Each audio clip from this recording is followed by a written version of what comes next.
Nakikita nyo, di ba, may mga sparkle siya. Tutok natin para makita nyo yung sparkle niya. So, yung nakikita nyo kumikinang-kinang dyan, mga lot. Kita nyo naman yung kulay, mga lot, to. Pati naman pa ng liwanag yan, oo. Ito na, mga lot, yung gagawin natin na Illusion Candy Red. So, ang ginamit natin base dyan, hindi yan silver, mga lot. Ito, bibigyan ko kayo ng content tips para hindi nagmamapa yung mga candy red nyo, yung mga candy tone. So, di ba nakita nyo na sa dating video ko, gumamit ako ng rose gold tapos candy red para maganda yung latag ng candy red. So, ito pa yung isang tips. Kung wala kayong mga rose gold, ayan, pwede kayong gumamit ng gray. So, magtitimpla lang kayo ng light gray, tapos hahaluan nyo ng silver. Ayan, tingnan nyo gray yan, no? Hinaluan ko yan ng konting silver. Siguro mga 250 ml na silver yung hinalo ko. Tapos 500 ml light gray. Ayan, tapos pinaghalo ko lang yung dalawa, kaya yun yung kinalabasan niya. Ayan, pakita ko sa inyo sa walang ilaw. Ayan, no? Diba? Kasi pag pinuro natin silver yan, mga lot, pag nagman kayong silver, pag nagmapa, may hirapan na kayong habulin. So, itong tips na to para sa mga newbie na pintor, no? Ayan. Maghalo kayo ng light gray at silver. Tapos, i-base nyo, tapos saka nyo i-base yung candy tone nyo na gagawin. Pero ang gagawin natin ngayon, Illusion Candy Red. Ayan, ano ba yung Illusion Candy Red? So, bugahan na natin yan, mga lot, para makita natin yung Illusion Candy Red.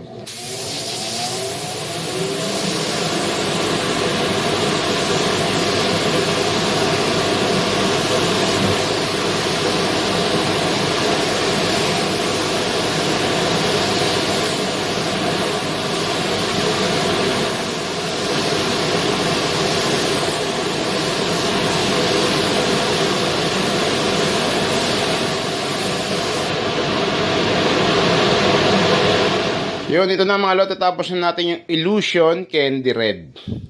Ayan, ayan na siya. Ayan na yung finished product natin ng Illusion Candy Red. Ayan. Hawakan natin tong sa tapalodo. Ayan, no. Nakita nyo naman yung Illusion Candy Red natin dyan, di ba? Ayan. Nakikita nyo, di ba, may mga sparkle siya. Tutok natin para makita nyo yung sparkle niya. So, yung nakikita nyo kumikinang-kinang dyan, mga lot, pigment yan na kulay pula. Ayan. Kulay pula din yung pigment niyan, diba? Kita nyo naman yung kulay, mga lot, to. Pati naman pa ng liwanag yan, oo.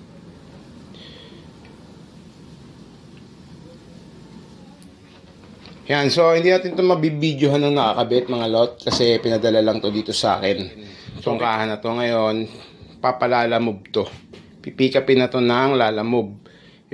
Yun, shoutout na rin sa'yo, lot Jeffrey Blanco.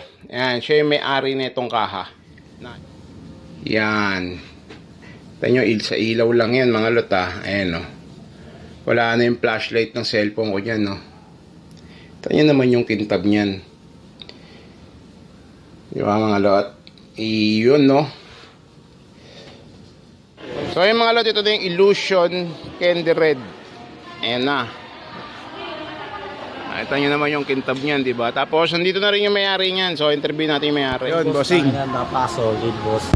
Sulit yung gastos tsaka yung biyahe namin. At sa lahat ng boss, taga Valenzuela pa ako, pero Valenzuela. Pinayo ko pa si Idol. Since 2025. Napanood ko na siya. Yun, salamat. Pangarap ko maging NMAX na magpakulay ng ganyan rin. Akala niya nung una, sa video, akala niya maputla. Nung nakita niya sa personal, nagulat siya. Solid. Mami, gusto ko shoutout. Shoutout yung papa ko. Pero nasa adsop na lang. Si Madam. Ito, girlfriend ko. Madam, may gusto ka shoutout. Wala naman. Napaka-solid, boss. Ayun. Solid. Kita yung chonggo, no? Kita. Kita yung chonggo. Yung airline ng ilaw, tangina. Alam mo naka-ceramic. Di ba? Ayun, yun ang ano dun, eh. Naka-ceramic na siya.